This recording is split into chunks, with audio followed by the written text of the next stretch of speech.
तुलसी भवानी मुदिता मन मंदिर चली।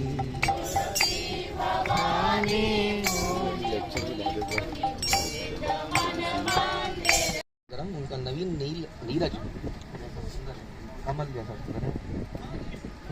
पटपीत मानो चढ़ ऊंची सूची, पीताम्बर मेघ रूप शरीर मानो बिजली के समान चमक रहा हो।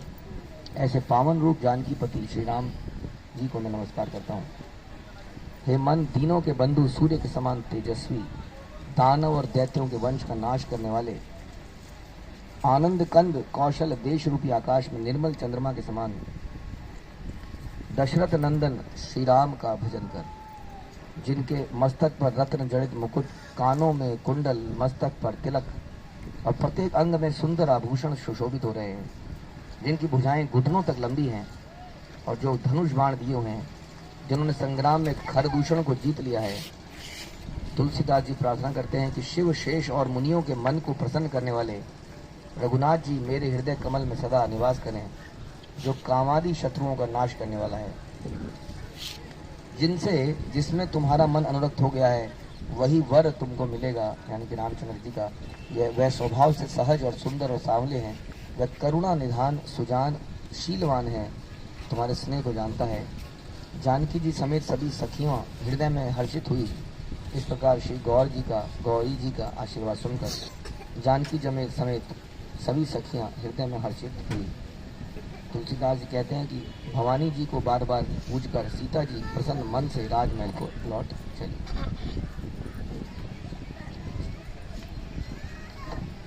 तो ये जो नदी है, सरयू नदी, ये बहुत पुरानी, और आप जानते हैं इसके बारे में जब भी आप रामायण पढ़ेंगे तो इस नदी का जिक्र होगा। ऐसा बोला जाता है कि जब केवट ने भी इस नदी को, जब भगवान रामचंद्र संन्यास लेके जा रहे थे तो अयोध्यावासी सारे पीछे चल पड़े, कोई जाने को तैयार नहीं था वापस। तो बोलते हैं कि इसी यहाँ के बाद भगवान रामचंद्र आगे चले गए। और केवट की लीला आप जानते ही हैं कि उन्होंने कहा तुमने अहिल्या के ऊपर पैर रख दिया था तो वो पत्थर क्या बन गया था, एक नारी बन गया था, मेरी नाव का क्या होगा, इत्यादि जो भी लीला थी वो लीला यहाँ पर हुई। और ऐसा भी कहते हैं कि इस नदी में अंत में भगवान रामचंद्र जब इस संसार से लीला समाप्त कर रहे थे तो इस नदी में चले गए थे सारे, और अयोध्यावासी जो धामवासी हैं वो इस नदी के अंदर गए और वहीं से वो लोग भगवान के अपने धाम में वापस लौट गए। तो ऐसा भी हम सुनते हैं। तो यही वो नदी है।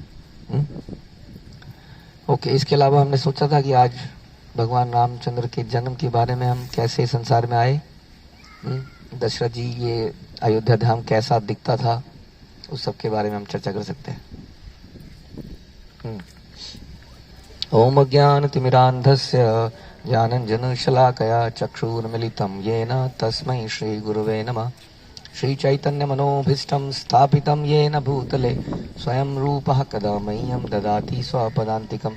वन्देऽहं श्रीगुरौ श्रीयुतापदकमलं श्रीगुरून् वैष्णवांश्च श्रीरूपं साग्रजातं सहगण रघुनाथान्वितं तं सजीवं साद्वैतं सावधूतं परिजनसहितं कृष्णचैतन्यदेवं श्रीराधा कृष्णपादान् सहगण ललिता श्रीविशाखान्वितांश्च।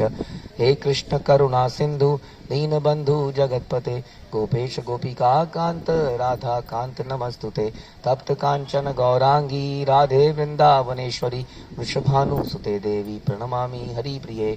वाञ्छां कल्पतरुभ्यश्च कृपा सिन्धुभ्येव च पतितानां पावनेभ्यो वैष्णवेभ्यो नमो नमः।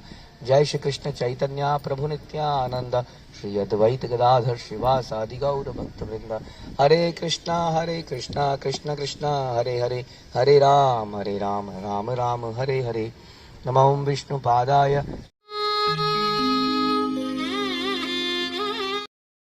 गरीबों और यहाँ तक कि भिखारियों के उपचार, खाने व रहने का उपाय का कराया जाता है। अब तक लाखों लोग ट्रस्ट से उपचार के बाद स्वस्थ जीवन जी रहे हैं।